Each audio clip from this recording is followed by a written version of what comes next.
In the last lecture of control accounts, we have discussed that what is control accounts. There are two types of control accounts. I am going to revise it just for you and for some reason. कि थोड़ा सा पिछले lecture भी revision हो जाए इसकी. So there are two types of control accounts: sale ledger control account और purchase ledger control account. Sale ledger control account क्या होता है सिकंदर? सेल्स लेजर में जो आप इंडिविजुअल टी अकाउंट बनाते हैं हर ट्रेड रिसीवेबल का, उनका कंबाइंड अकाउंट, जो इकट्ठा अकाउंट उनका बनाते हैं आप, जो तमाम सेल लेजर्स में बनाए गए टी अकाउंट को कंट्रोल करता है, उसे कहते हैं sale ledger control account. And sale ledger control account basically total trade receivable account, यानी कि ट्रेड रिसीवेबल अकाउंट. इसी तरह दूसरा क्या है? Purchase laser control account total trade payable account होता है. तो हम देखते हैं आगे. जो रिसीवेबल को बढ़ाता है वो डेबिट होगा सेल्स कंट्रोल. जी मैं बता रहा हूँ. तो जो डेबिट साइड पर आपके ट्रेड रिसीवेबल इंक्रीज हो रहे हैं और क्रेडिट साइड पर आपके ट्रेड रिसीवेबल जो है वो डिक्रीज हो रहे हैं. अगर हम इस पे थोड़ा सा गौर करें मजीद क्वेश्चन के ऊपर, तो देखिए आपके सामने एक ये ट्रेड रिसीवेबल अकाउंट बना के दिया है जॉन टेन का. ये बेसिकली कंट्रोल अकाउंट ही बना हुआ है एक तरह से. तो बैलेंस ब्रॉट डाउन दिया हुआ है डेबिट साइड के अंदर. डेबिट साइड पे बैलेंस ब्रॉट डाउन का मतलब ये है कि ये वो ट्रेड रिसीवेबल है, ये है trade receivable at the start, trade receivable at the beginning, right. Trade receivable on 1 जनवरी, जो पहले से पड़े हुए. ये डेबिट बैलेंस क्यों है फैजान? क्योंकि हमारे डेटर्स हैं, क्योंकि हमने इनसे पैसे लेने हैं और ट्रेड रिसीव हमारे क्या होते हैं? एसेट होते हैं. तो एसेट का बैलेंस हमेशा डेबिट होता है, इसलिए balance brought down debit side पे लिखा है क्योंकि हमने इनसे पैसे लेने हैं. तो इसका बैलेंस ओपनिंग डेबिट पर दिया हुआ है कि हमारे ट्रेड रिसीवेबल है जिनसे हमें पैसे वसूल करने हैं, अभी तक पैसे में नहीं मिले. आगे है जी सेल्स. यहाँ पर जो सेल्स का वर्ड लिखा हुआ है ये बेसिकली क्रेडिट सेल.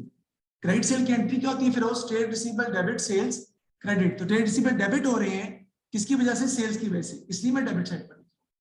नेक्स्ट देखें डिसऑनर्ड चेक. डिसऑनर्ड चेक की बेटा एंट्री क्या होती है? अगर मैं एंट्री पास करना भी चाहूँ तो डिसऑनर्ड चेक की एंट्री आप क्या पास करेंगे? उसकी एंट्री होती है जी ट्रेड रिसीवेबल डेबिट और क्रेडिट क्या होगा? Bank credit. Trade receivable debit हो रहे हैं किसकी वजह से? बैंक की वजह से. लेकिन मैं बैंक का नाम यूज नहीं करूंगा, मैं नाम यूज करूंगा डिसऑनर्ड चेक का. क्यों? क्योंकि मैं एंट्री के थ्रू कंट्रोल अकाउंट नहीं बना रहा, मैं डायरेक्ट बना रहा हूँ. मैंने अगर डायरेक्ट बनाना है तो मुझे एग्जामिनर को बताना है कि मैंने डेबिट साइड पर जो अमाउंट लिखी है वो डिसऑनर्ड चेक की वजह से है.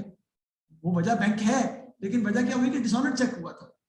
ठीक है जी, इस वजह से आपको पूरी अमाउंट बतानी पड़ेगी. नेक्स्ट पार्ट देखने की जरूरत नहीं. क्रेडिट साइड पर आ जाए. क्रेडिट साइड पर जो आपको पैसे मिले हैं ट्रेड रिसीवेबल से, अगर आपको पैसे मिले ट्रेड रिसीवेबल से तो उसकी एंट्री हम क्या पास करते हैं? इसके अंदर बैंक डेबिट हो जाएगा और ट्रेड रिसीवेबल जो है वो क्रेडिट हो जाएंगे. सारी बात है. तो ट्रेड रिसीवेबल देखें क्रेडिट हो रहे हैं, यहाँ पर यह अमाउंट आ जाएगी किसकी वजह से? बैंक और कैश की वजह से. ठीक है, तो हम यहाँ पे अगर सपोज करना चाहें तो हम सपोज कर सकते हैं अमाउंट 100 की लिखी हुई है, डिसऑनर्ड चेक की अमाउंट जो है वो 50 है. ठीक है जी, और जो कैश बैंक और कैश हमें रिसीव हुआ है वो 15 का है. सेल रिटर्न की एंट्री क्या होती है? Sale return to customer, sale return to trade receivable. तो ट्रेड रिसीवेबल क्रेडिट हो रहे हैं सेल रिटर्न की वजह से. ये अमाउंट भी लिख दूंगा मैं, 10 है. फिर डिस्काउंट अलाउड की अमाउंट है वो फर्ज कर ले 5 है, और बैड डेट्स भी हमें कितने के दिए हुए, उसकी वजह से भी ट्रेड रिसीवेबल क्रेडिट होते हैं 5 के. टोटल कर लेंगे डेबिट साइड का कितना आ जाएगा? 100 प्लस 50 कितना आ जाएगा? 150 आ जाएगा. वो नहीं करना, उसकी जरूरत नहीं है आपके कोर्स में है नहीं, इसलिए 150 में से माइनस कर देंगे हम. 15 10 कितना हुआ? 25 और 5 कितना हो गया? 30. तो बैलेंस कैरिड कितना बच जाएगा आपके पास? 120 का. सही है ना? और ये balance carried down next day क्या बन जाएगा? Brought down. ये ब्रॉट डाउन क्या शो कर रहा है? ये ब्रॉट डाउन ये शो कर रहा है सिकंदर कि मैंने अपने ट्रेड रिसीवेबल से अगले साल के स्टार्ट में कितने पैसे लेने हैं? 120 वसूल करने हैं. मेरा एसेट है, इसलिए मैंने डेबिट साइड पर लिखा. ठीक है जी, तो ये ट्रेड रिसीवेबल का नॉर्मल फॉर्मेट है, यानी इस कंट्रोल अकाउंट का फॉर्मेट है जो आपको बताना पड़ेगा. लेकिन मैंने बता दिया कि control accounts are prepared to check the arithmetic accuracy of ledger balances. जो लेजर में आपने टी अकाउंट बनाए हैं अलग अलग, उन सबके अकाउंट को जो कंट्रोल करता है और चेक करता है कि वो सही है या गलत है, वो कहलाता है आपका सेल लेजर कंट्रोल अकाउंट या टोटल ट्रेड रिसीवेबल अकाउंट. और टोटल ट्रेड रिसीवेबल अकाउंट का आंसर फिरोज सेल्स लेजर में बनाए गए टी अकाउंट के टोटल के आंसर के बराबर होना चाहिए, क्योंकि दोनों एक ही चीज है. एक है सबका अकाउंट इकट्ठा और एक है अलग अलग अकाउंट का टोटल करने का. बात एक ही है, तो बराबर होनी चाहिए. इसलिए हम कंट्रोल अकाउंट बनाते हैं डबल चेक के लिए. फिर हम क्यों बनाते हैं? एरर्स और फ्रॉड्स को लोकेट करने के लिए. फिर हम क्यों बनाते हैं? ताकि टोटल ट्रेड रिसीवेबल मुझे पता चल जाए, ताकि मैं उसे बैलेंस शीट में करंट एसेट में लिख सकूं. क्या यहां से मुझे टोटल ट्रेड रिसीवेबल पता चल रहे हैं इस साल के एंड के कितने है? 120, तो मैं 120 डायरेक्टली ट्रेड रिसीवर के नाम से बैलेंस शीट में करंट एसेट में लिख सकता हूं। लेकिन सेल लेजर में अगर मैं देखूंगा तो मुझे टोटल ट्रेड रिसीव पता नहीं चलेंगे, मुझे टोटल करना पड़ेगा, सबका टोटल निकाल के करना पड़ेगा, तब भी आंसर बराबर इसके आना चाहिए। आगे जी, कंट्रोल अकाउंट कोई और बंदा बनाता है और सेल लेजर कोई और बंदा बनाता है, तभी तो पता चलेगा कि कौन फ्रॉड कर रहा है, कौन एरर कर रहा है। तो मैंने सिकंदर से कहा कि तुमने कंट्रोल अकाउंट बनानी है, और आपसे मैंने फिरोज कहा कि आपने सेल लेजर बनानी है। अब आप अपने डाटा से सेल लेजर बना रहे हो, वो कंट्रोल अकाउंट अलग बना रहा है, बाद में दोनों को टैली करेंगे तो पता चलेगा किसने फ्रॉड किया। आपने क्या किया कि सेल लेजर बनाते वक्त आपने एक बंदे से पैसे जो लेने थे, मेरा ट्रेड रिसीवर था, उसको लिखा ही नहीं, पैसे खुद खा गए। जब इसने कंट्रोल अकाउंट बनाया उसके टोटल ज्यादा था, आपका टोटल कम आ रहा था, पता चल गया कि कहने की गलती हुई है। हम उसको एरर्स को लोकेट कर सकते हैं, फ्रॉड्स को जनरेट कर सकते हैं, पता चला सकते हैं। आगे चलते हैं नेक्स्ट इसकी तरफ, परचेज लेजर कंट्रोल अकाउंट की तरफ, कि वो हमारा जो है वो कैसे बनाया जाता है। तो उसकी तरफ हम चलते हैं, एक सेकेंड जी जी, स्लाइड है, ठीक है जी। ये अमाउंट लिख के मैंने बता दिया। देखिए ब्राउन डाउन कितना है जी 8000, क्रेडिट सेल्स कितनी है 14000, डिसऑनर चेक कितना है 150, एनी अदर चार्ज 250 का टोटल आ गया। बैंक कैश क्रेडिट चेक पर लिखा हुआ 16200, सेल रिटर्न है, डिस्काउंट लाउड है, बैड डेट्स है, कोई भी हो सकते हैं ना, माइनस कर दिया तो आपका बैलेंस कैरी डाउन आ जाएगा। देखो हम अपने ट्रेड रिसीवर पर कोई भी चार्ज लगा तो सकते हैं ना कि हम उनसे पैसे भी लेने में साथ देते हैं, उन्हें पूछ रही है तो बताना पड़ेगा, लिखना तो लिख भी सकते हैं आप। इंटरेस्ट ऑन ओवरड्यू अकाउंट आएगा आपके आगे, लेकिन अभी बताने का पॉइंट नहीं था, लेकिन अब पूछ लिया तो बता देता हूं। इंटरेस्ट ऑन ओवरड्यू अकाउंट लिख लें। इंटरेस्ट ऑन ओवरड्यू अकाउंट का मतलब क्या होता है, सुन लें आप, लिखने की जरूरत नहीं है। एक बंदा था सिकंदर, उससे मैंने पैसे लेने थे, जब मुकर्रा डेट आई वो मेरे घर आया और उसने मुझे कहा सर मेरे पैसे नहीं है, आप मुझे 1 महीना और दे दें। मैंने कहा ठीक है, मैं आपको क्रेडिट पीरियड बढ़ा देता हूं आपका, लेकिन इस 1 महीने के बदले $30 मैं आपसे एक्स्ट्रा वसूल करूंगा, एडिशनल। वो है इंटरेस्ट ऑन ओवरड्यू अकाउंट। इसका मतलब है जो पहले पैसे ले रहे थे वो तो लेने ही है, अब 30 रुपए मजीद वो भी लेने हैं। उसकी एंट्री क्या होगी, trade receivable debit interest credit. Entry लिख लें, एंट्री लिख लें, trade receivable debit interest credit 30-30। क्यों ट्रेड रिसीवेबल डेबिट हो रहे हैं, क्योंकि ये पैसे भी मैंने लेने हैं, मेरा ट्रेड रिसीवेबल इंक्रीज कर गया है। इंटरेस्ट क्रेडिट हो रहा है, मेरी इनकम है, इनकम क्रेडिट होती है, इसलिए फैजान कि मैंने वो इंटरेस्ट के पैसे कमा लिए। कैसे कमा लिए, मैंने आपसे कहा कि ठीक है यार आप 1 दिन बाद पैसे दे देना, लेकिन 30 रुपए एक्स्ट्रा दोगे, इसका मतलब है मुझे 30 रुपए आप वो भी मिलने हैं, मेरी इंटरेस्ट इनकम क्रेडिट हो जाएगी, लेकिन मिले नहीं है, इसलिए मैं डेबिट किसी कर रहा हूँ, ट्रेड रिसीवर को। कैश को डेबिट, क्योंकि भी मिले नहीं ना, ट्रेड रिसीवर को डेबिट करूंगा कि फ्यूचर में मिल जाएंगे, ट्रेड डेबिट हो जाएगा। ट्रेड रिसीवर डेबिट और interest credit, interest on overdue account. Overdue account का मतलब है जो ड्यू डेट है उससे भी क्या हो गया है, ओवर हो गया, ठीक है, ओवर नहीं होना आपने। आगे जी नेक्स्ट देखते हैं जी, टिपिकल क्रेडिटर अकाउंट आगे आ गया जी। अब ये ट्रेड पेबल्स का अकाउंट है, इसको टोटल ट्रेड पेबल अकाउंट भी हम कहते हैं और परचेज लेजर कंट्रोल अकाउंट भी कहते हैं। इसका ब्रॉड डाउन क्रेडिट शीट पे क्यों आ रहा है फिरोज जी, क्योंकि हमारी ये लायबिलिटी है, लायबिलिटी का बैलेंस क्रेडिट होता है, ये पैसे हमने अदा करने हैं। उसके बाद परचेजेस क्रेडिट शीट पे आ रही है, इसकी एंट्री है बेटा, मैं करके बता रहा हूँ आपको ताकि आपको थोड़ा समझ आ जाए। थोड़ा इसका चेंज करना पड़ेगा मुझे, हाँ कलर। देखिए परचेजेस की एंट्री क्या होगी हमारी, परचेजेस डेबिट, कलर चेंज ही नहीं हुआ यार, ये क्या चक्कर हो गया। परचेजेस डेबिट और क्रेडिट क्या हो जाएगा आपका, ट्रेड पेबल। अब इसकी एंट्री पोस्ट करेंगे अगर आप, तो नाहिल क्या होगा, ट्रेड पेबल क्रेडिट हो रहा है किसकी वजह से, परचेजेस की वजह से, तो क्रेडिट साइड पर आपका आ जाएगा, ठीक है जी। डेबिट साइड पे आ गए, उसमें क्या है, बैंक कैश, ये क्या है, पेमेंट कर रहे हैं ट्रेड पेबल्स को, ट्रेड पेबल्स को पेमेंट करेंगे तो उसकी एंट्री हमारी क्या होगी, ट्रेड पेबल्स डेबिट हो जाएंगे और बैंक क्या हो जाएगा, क्रेडिट हो जाएगा। तो ट्रेड पेबल डेबिट हो रहे हैं बैंक या कैश की वजह से, क्योंकि आप सिकंदर पेमेंट कैश की सूरत में भी कर सकते हैं, चेक की सूरत में भी कर सकते हैं, आपके अपने मर्जी है। आगे नेक्स्ट जी, नेक्स्ट आपका आता है जी परचेज रिटर्न। उसकी एंट्री क्या होगी, ट्रेड पेबल डेबिट और purchase return credit. Discount receive side पर ही आता है क्योंकि वो ट्रेड पेबल को डिक्रीज करता है। देखिए क्रेडिट साइड पर आपके ट्रेड पेबल क्या हो रहे हैं, बढ़ रहे हैं, और डेबिट साइड पर क्या हो रहे हैं, आपके ट्रेड पेबल डिक्रीज कर रहे हैं, कम हो रहे हैं। तो ट्रेड पेबल जब क्रेडिट होते हैं तो बढ़ते हैं, और जब डेबिट होते हैं तो डिक्रीज करते हैं, क्योंकि लायबिलिटी का जो असूल है, प्रिंसिपल है, वो उलट होता है, ठीक है ना। आगे नेक्स्ट चलते हैं, इससे आगे हम अमाउंट के तौर पर भी हम देख लेते हैं।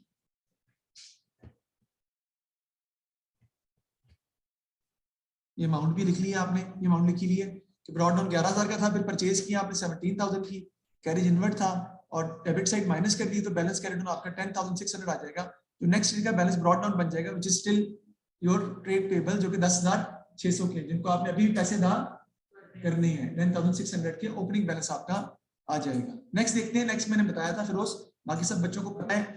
Let's try that I will be able to make you understand this concept. Even though the control account reflect the total of each item, लेकिन entries in the control account are not taken from the individual debtor or creditor। मैं repeat कर रहा हूं दोबारा। Control account में जो आप information लिखते हैं फैजान, वो सेल्स लेजर में जो अलग अलग टी अकाउंट बनाए हैं और परचेज लेजर में जो अलग अलग टी अकाउंट बनाए हैं वहां से उठाते नहीं है। ये कहां उठाते हैं? मैंने कल भी लिखवाया था, we take the amount from the total obtained from the books of prime entry। Prime entry के टोटल से सेल जनरल का टोटल जाता है कंट्रोल अकाउंट में। देखिए आगे, देखें अगर डेटर ए का अकाउंट बनाया आपने 500, बी का बनाया 800 से, सी का बनाया 400 से, इन तीनों की अमाउंट टोटल करके कंट्रोल अकाउंट में लिखेंगे, गलत। यहां से नहीं जाती है, ये कहां से जाती है? देखें, the entries in the control account are made up of total obtained from the books of prime entry, जैसे कि यहां पे दिखा रहे हैं। देखिए डेटर ए सेल जनरल में लिखा 500, उससे डेटर ए का अकाउंट बनेगा सेल लेजर में, बी का अकाउंट बनेगा सेल लेजर में, अकाउंट बी का बनेगा, सी का अकाउंट बनेगा सेल लेजर में सी का, लेकिन कंट्रोल अकाउंट में जो अमाउंट जा रही है वो सेल जनरल के टोटल से जा रही है, टोटल क्रेडिट सेल्स। यानी कि entries in the control account are basically taken from the totals of books of prime entry, वो सेल लेजर के टी अकाउंट से अमाउंट जाती नहीं है। ठीक है जी, कल हम इस पर डिस्कस कर चुके हैं। आगे जी, आगे सोर्स ऑफ इंफॉर्मेशन है, ये आपके भी उसमें दी नहीं है, तो अब क्वेश्चन की तरफ हम चलते हैं। लेकिन उससे पहले कि हम क्वेश्चन की तरफ चलें, आपको एक कॉन्सेप्ट और मुझे बताना है ट्रांसफर और कॉन्ट्रा का। लेकिन ट्रांसफर और कॉन्ट्रा बेसिकली क्या होता है कि एक ही बंदा हमारा ट्रेड पेबल भी है और ट्रेड रिसीवेबल भी है। उसकी जरा एग्जांपल मैं आपको देने जा रहा हूं। देखिए, ए था एक बंदा, मेरा कस्टमर था ए, उससे मैंने पैसे वसूल करने थे, कितने? 500 मैंने लेने थे और एक से ही, यानी एक को ही मैंने पैसे पे भी करने थे, कितने? 300। ठीक है जी। अब इसका मतलब क्या हुआ कि फिरोज जो एक ही बंदा फिजान मेरा ट्रेड रिसीवेबल भी और ट्रेड पेबल भी है। फिजान सर कैसे? ऐसे कि मैंने ए से कितने पैसे लेने हैं? 500, और मैंने देने कितने हैं उसको? 300 देने हैं, 500 लेने हैं। मैंने उससे कहा कि भाई जो 300 है ना, वो हम आपस में क्या कर लेते हैं, कैंसिल कर लेते। कैंसिल का मतलब ये है कि 500 में से मैं 300 रुपया मुझसे वसूल नहीं करूंगा और 300 रुपया जो मैंने उसको पे करना है वो मुझसे पे नहीं करूंगा। यानी मैंने अपने ट्रेड पेबल और ट्रेड रिसीवेबल को आपस में क्या कर लिया, कैंसिल आउट कर लिया। इसे कहते हैं Contra, set of. Set of करना का मतलब होता है आपस में कैंसिल आउट कर देना। तो मैं क्या करूंगा, मैं क्रेडिट साइड पर लिखूंगा यहाँ पे कितना? 300, कैंसिल कर दूंगा और यहाँ पे आ जाएगा 300। डेबिट साइड पर वो मैं बता रहा हूँ आपको। देखिए इसकी एंट्री हम क्या पास करते हैं जी, एंट्री इसकी होती है ट्रेड पेबल डेबिट और ट्रेड रिसीवेबल क्रेडिट। बिल्कुल नाम सेम है, तो ए टू ए ही करेंगे आप, क्योंकि वो आपस में कैंसिल हो जाना है। बात ठीक है आपकी। तो ट्रेड पेबल आपका डिक्रीज हो रहा है, लायबिलिटी आपकी कम हो गई है, उतनी अमाउंट से आपका ट्रेड रिसीवेबल, आपका एसेट भी डिक्रीज हो गया। मैं दोबारा रिपीट कर रहा हूँ, ट्रेड पेबल आपका 300 से डिक्रीज कर दिया, decrease in trade payable debit, उतनी अमाउंट से आपका ट्रेड रिसीवेबल भी डिक्रीज करके वो भी क्रेडिट हो गया। ना तो आपने अब 300 रुपया देना है, ना ही 300 रुपया लेना है, आप इसमें कैंसिल हो गए। उसके लिए मुझे क्या करना पड़ेगा फिजान, ट्रेड पेबल को किधर लिखना पड़ेगा मुझे? डेबिट साइड पर। इसलिए ट्रेड पेबल डेबिट हो रहे हैं 300 से और ट्रेड रिसीवेबल क्रेडिट हो रहे हैं कितने से? 300 से। बाकी अमाउंट कितनी बच जाएगी automatically? That is going to be carried down. वो कितनी बच जाएगी? 200। ये 200 रुपए अभी भी हमने रिसीव करना है। आपने एंट्री किससे पास करनी है? अक्सर बच्चे गलती करते हैं, कॉन्ट्रैक्ट के अंदर सेट ऑफ के अंदर लिख देते हैं एंट्री पास कर देते हैं 200 से, गलत होता है। एंट्री जो रिमेनिंग अमाउंट है उससे पास नहीं होनी, दोनों अमाउंट में से कम अमाउंट है। आई रिपीट अगेन, जो दोनों अमाउंट में से लेसर अमाउंट है, जो दोनों अमाउंट में से छोटी अमाउंट है, उससे एंट्री होनी, उससे कैंसिलेशन होनी। उससे सेट ऑफ होना है, उससे कॉन्ट्रा होना है। लिखें, मैं लिखवा रहा हूं, Contra will come on the credit side of SLCA and debit side of PLCA. Contra will come on the credit side of SLCA. Contra will come on the credit side of SLCA and debit side of PLCA with the same amount. I repeat again. Contra will come on the debit side of PLCA and debit side of PLCA and credit side of SLCA with the same amount. एक ही amount से। यहां पर फिजान हमारी amount कितनी थी example में 300 से मैंने ए को डेबिट भी किया है और 300 से मैंने ए को क्रेडिट भी किया है, वो मैंने कैंसिल कर दिया। और अमाउंट कैंसिल कौन सी होती है वो भी आगे लिख लीजिए फुल स्टॉप के बाद, the lesser amount will be cancelled. The lesser amount will be cancelled, जो अमाउंट दोनों में से कम होगी वो कैंसिल होगी।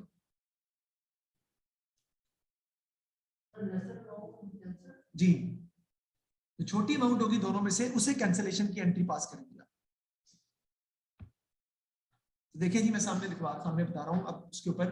Sometimes a customer of a business also happen to be a supplier. कभी कभी क्या होता है, एक कस्टमर जो हमारा होता है जिससे पैसे लेने होते हैं उसको हमने पैसे देने भी होते हैं। तो आगे देखें, यहां पर हमने सिल्की कंपनी से 500 रुपया लेना था, क्यों, उसको चीजें बेची थी, और सिल्की कंपनी जो सिंगा फ्लैग कंपनी था उससे हमने 200 रुपया उसको पे करना था, तो मैंने 200 रुपया कैंसिल कर दिया, सिंगा फ्लैग का डेबिट कर दिया, और ऊपर 200 रुपये मैंने क्या कर दिया, क्रेडिट कर दिया। 200 से क्या हो गई है, कैंसिलेशन की एंट्री पास की कितने से, 200 से, बाकी ऑटोमेटिकली आपके पास 300 बच गए। तो कॉन्ट्रा जो है वो सेल लेजर कंट्रोल अकाउंट की क्रेडिट साइड पे आएगा और PLCA की डेबिट साइड पे आएगा विद द सेम अमाउंट। हाँ जी, ट्रांसफर और कॉन्ट्रा भी ले सकते हैं आप जी, बिल्कुल, ये वर्ड भी यूज होते हैं ऐसे। हाँ जी बिल्कुल, आपकी मर्जी, आप कुछ भी लिख सकते हैं, वो आपका अपना चॉइस है। तो आइए जी, चलते हैं अब जरा क्वेश्चंस की तरफ और फिर इसको बाद में देखते हैं। नहीं, क्वेश्चन तो हम सॉल्व करेंगे ना अभी। आपकी बुक में है, क्वेश्चन नंबर निकाल लें, बुक में क्वेश्चन नंबर 3।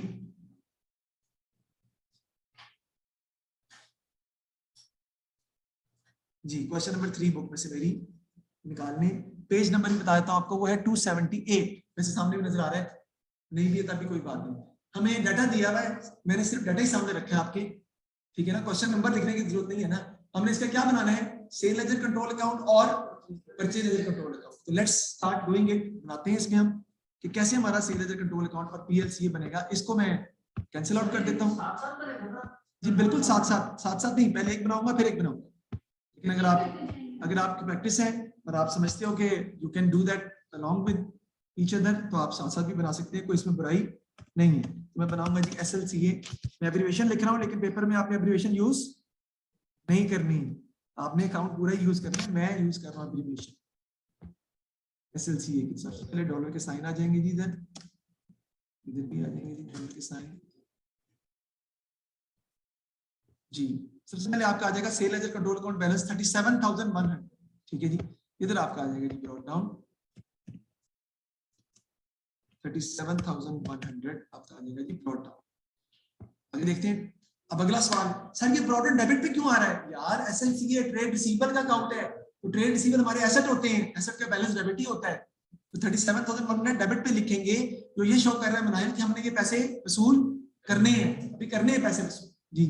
आगे चलते हैं जी, सेल्स फॉर मार्च, अगर क्वेश्चन में ना बताया हो सिकंदर, तो जो भी सेल्स होती है हम उसे क्रेडिट सेल्स ही कंसीडर करते हैं।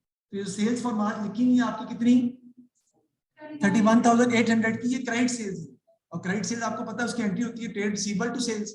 ट्रेड रिसीवेबल क्या हो रही है, उसकी डेबिट हो रही है क्रेडिट सेल्स की वजह से, तो हम डेबिट साइड पे लिखेंगे, यहाँ पे अमाउंट आ जाएगी किसकी, क्रेडिट सेल्स की, कितनी है जी 31,800, राइट।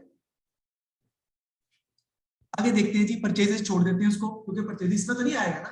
आगे check receive from credit customer, customer से चेक रिसीव किया आपने, बैंक टू ट्रेड रिसीवेबल, पैसे मिले आपको, ट्रेड रिसीवेबल क्रेडिट होंगे, बैंक डेबिट होगा, तो क्रेडिट साइड पर आपका आ जाएगा, लेकिन नाम आप यही लिखेंगे जो लिखा हुआ है, यानी हाँ जी चेक रिसीव्ड चेक रिसीव लिख लेंगे हम। कितनी अमाउंट है जरा बताइएगा। अच्छा सॉरी बुक नहीं है, देख लेते हैं जी। चेक रिसीव है, नहीं 24,600, 24,600। आगे देखते हैं जी नेक्स्ट क्या है जी हमारा। चेक रिसीव के बाद सेल्स रिटर्न है। सेल्स रिटर्न की एंट्री क्या होती है, sales return to trade receivable. Sales return की वजह से भी ट्रेड रिसीवेबल क्रेडिट होते हैं, तो ट्रेड रिसीवेबल क्रेडिट होंगे किसकी वजह से, सेल्स रिटर्न की वजह से। तो क्रेडिट साइड पर मैं लिखूंगा सेल्स रिटर्न का नाम, ये क्रेडिट साइड पर आ जाएंगे। और उसकी अमाउंट कितनी है हमारी सेल्स रिटर्न की, 2260, 2260। उसके बाद देखते हैं जी आगे। आगे जी आपका आ जाएगा सेल रिटर्न के बाद cheque, customer cheque return unpaid. ये क्या होता है, चेक बाउंस। वो क्या होता है, चेक डिसऑनर, राइट। वो क्या होता है, चेक रिमेन्स अनपेड, डिसऑनर हो गया है, बाउंस हो गया है। इसको एनएसएफ चेक भी बोलते हैं। एनएसएफ चेक क्या होता है, नॉट सफिशिएंट फंड्स, यानी जिस बंदे का चेक था उसके अकाउंट में पैसे नहीं थे, तो चेक क्या हो गया, डिसऑनर हो गया। इसकी एंट्री क्या होती है, दोबारा ट्रेड रिसीवेबल को डेबिट कर देंगे और बैंक क्रेडिट हो जाएगा। तो ट्रेड रिसीवेबल डेबिट होगा, क्यों, क्योंकि हमने दोबारा उससे पैसे ये लेने हैं। ट्रेड रिसीवेबल हमारा डेबिट हो जाएगा चेक डिसऑनर के नाम से। अमाउंट देख लेते हैं कितनी है। अमाउंट है जी आपकी 1280। ठीक हो गया जी। नेक्स्ट देखते हैं जी आगे। उसके बाद है जी आपका check receive from credit customer हमने कर लिया। सेल्स रिटर्न आ जाए।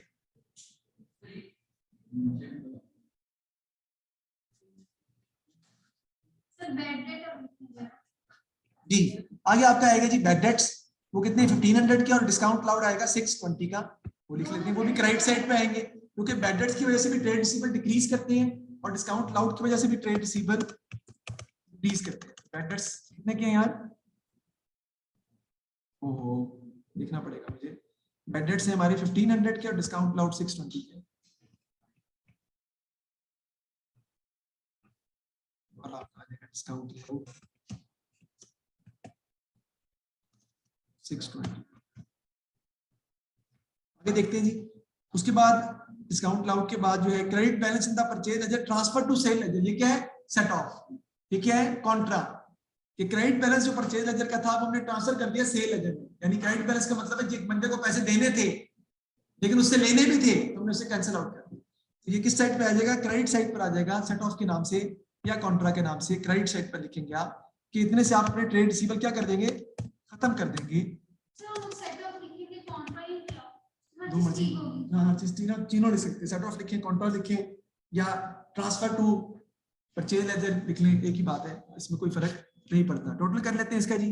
करें टोटल डेबिट साइड का, उसमें से क्रेडिट साइड माइनस करनी है हमने, ताकि हमें पता चले कि हमारा कैरी डाउन कितना आ रहा है। टोटल पहले बताएं कितना आता है जी।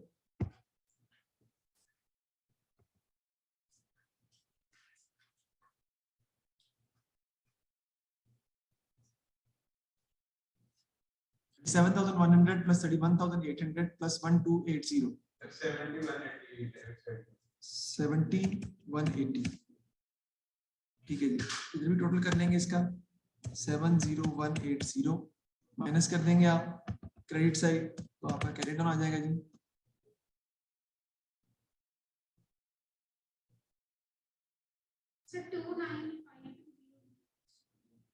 ये नहीं आता, हाँ ये आता है, ये आता है 40,660।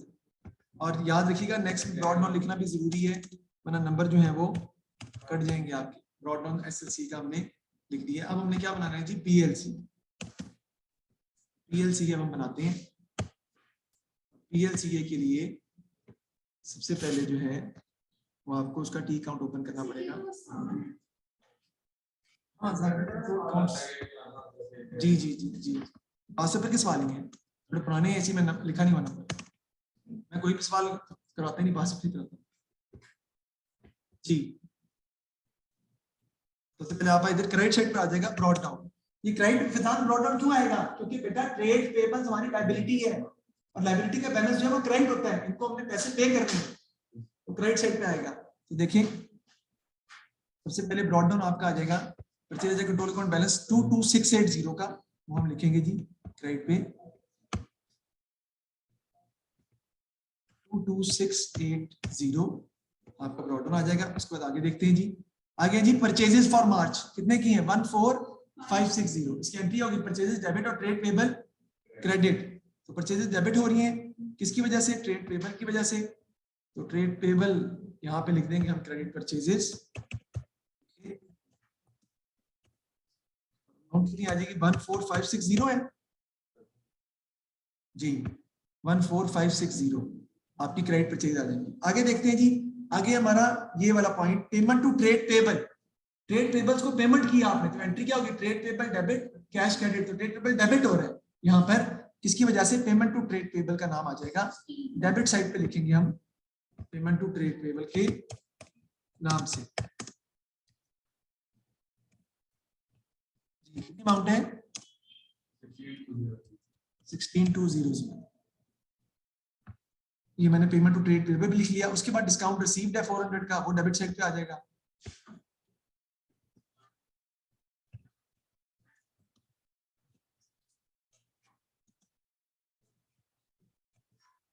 रिटर्न आउटवर्ड्स हैं वो आ जाएंगी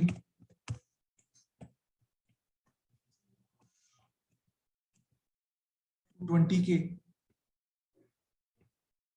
और फिर क्या आखिर में आपका आना है सेट ऑफ।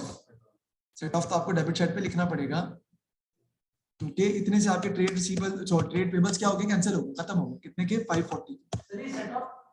सेट ऑफ ये होता है कि 540 ना तो मैंने अब ट्रेड रिसीवेबल को पे करने हैं, इसलिए ट्रेड रिसीवेबल क्रेडिट कर दिया है, ना ही ट्रेड पेबल्स को पे करने हैं, तो ट्रेड पेबल भी डेबिट कर लिखा हुआ है ना वो ट्रांसफर टू परचेज लेजर। देखो ट्रांसफर टू परचेज लेजर के नाम से सेट ऑफ कॉन्ट्रा या ट्रांसफर टू परचेज लेजर तीनों चारों नामों से पेपर में आ सकता है। टोटल कर लेते हैं जी इसका क्रेडिट साइड का और ये डेबिट साइड का भी आ जाएगा और माइनस कर देंगे हम। टोटल कितना आ जाएगा जी 37240। इधर भी आ जाएगा आपका 37240 माइनस कर देंगे आपका कैरी डाउन आ जाएगा जी। कितना आता है जी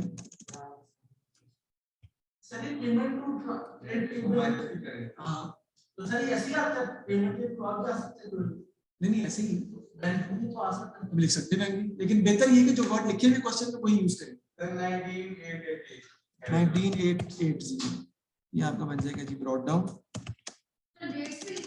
नहीं कोई सिर्फ ओपनिंग क्लोजिंग डेट आप लिख सकते हैं लिखना चाहें, यानी कि बैलेंस ब्रॉड डाउन की जनवरी 1 और बैलेंस कैरी डाउन की 31 जनवरी, बस और जरूरत नहीं।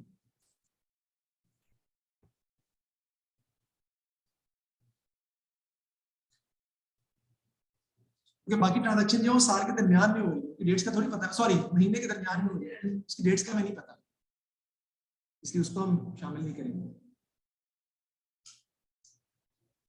आगे हैं आज कितना है नहीं क्या हो गया सबर कर ले ना करे यार जी।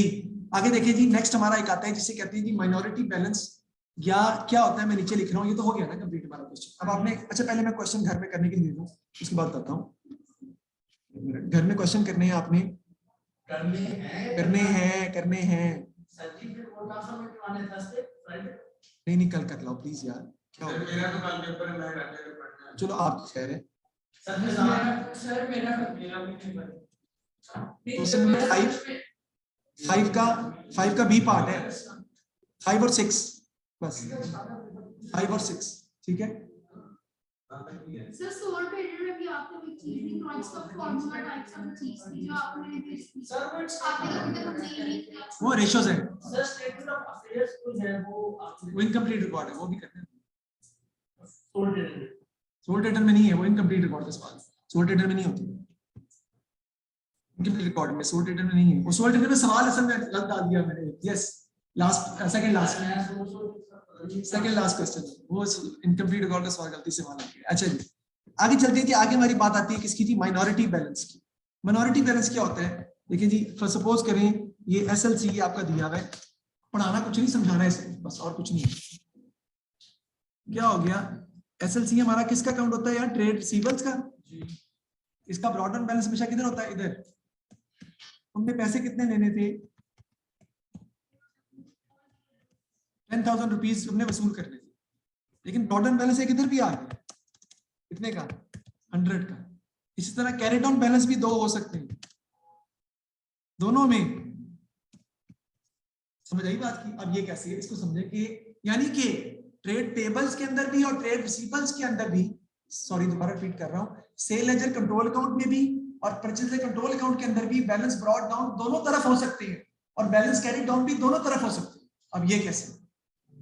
सबसे पहले एसएलसी के बारे में बात करें। हमने सिकंदर सामने देखो तो हमने ट्रेड रिसीवेबल से कितने पैसे लेने हैं, 10,000 रुपया लेने हैं और 100 रुपया हमने ट्रेड रिसीवेबल को देना है। सर ये क्यों? ये होता है तब when some customers have been paid in advance, they have paid us in advance, ठीक है जी, और we have overcharged the customer, पैसे वापस करने पड़ेंगे, और some faulty goods have been returned back to us, लेकिन हमने भी उसके पैसे वापस नहीं किए, या किसी कस्टमर ने गलती से पैसे हमें ज्यादा दे दिए तो पैसे हमें वापस करने पड़ेंगे। याद रखिएगा कि जो सेल एंड कंट्रोल अकाउंट का जो ऑपोजिट बैलेंस होता है या पीएलसी का, उसकी अमाउंट हमेशा नॉर्मल बैलेंस से क्या होगी, बहुत कम होगी, छोटी होगी। पैसे कितने लेने हैं, फ्री 10,000, लेकिन देने वाले कितने हैं, सिर्फ 100, क्योंकि गलती से हमने पैसे ज्यादा वसूल कर लिए थे, या किसी कस्टमर ने हमें एडवांस पैसे दे दिए थे कि मेरा काम करके दो, पैसे मुझसे एडवांस में ले लो, तो वो पैसे बेसिकली हमारी लायबिलिटी है, क्योंकि पैसे हमने उसको वापस करने की कभी सर्विसेज प्रोवाइड नहीं की, या हमने ओवरचार्ज कर लिए तो वापस पैसे दे रहे, डैमेज गुड्स वापस आएंगी, उसके पैसे वापस अभी तक नहीं किए, या हमारी कोई प्रोडक्ट ऐसी आती है कंटेनर के अंदर, कंटेनर में चीजें आती हैं, हम चीजें निकाल लेते हैं और कंटेनर वापस खाली भिजवा देते हैं, लेकिन जब वो कंटेनर भिजवाएगा तो वो हमसे कंटेनर के पैसे भी वसूल करेगा, लेकिन जब कंटेनर उसके पास वापस आ जाएगा हमारे पास, तो फिर हम कंटेनर के पैसे क्या करने रिफंड हमें करने पड़ेंगे। ये सूरत नहीं हो सकती है। मैंने सिर्फ वैसे समझाया आपको कि ट्रेड रिसीवेबल और ट्रेड पेबल का ऑपोजिट बैलेंस भी हो सकता है, और वो तब हो सकता है जब ट्रेड रिसीवेबल नहीं है वो हमारे ट्रेड पेबल बन जाएंगे, हमने पैसे देने हो, इस तरह दूसरे भी हो सकता है, लेकिन इसका कोई क्वेश्चन मैंने भी आपको दिया नहीं है, वो मैं कल अभी सवाल खुद करवाऊंगा, फिर हम देंगे, वही हमने हमारा टॉपिक रहता है जी। सर कंट्रोल अकाउंट्स पर जब कंट्रोल अकाउंट पेपर में तो sale ledger control account purchase ledger simple आता है ना सर नाम, तो सर पहले हम सारे सेल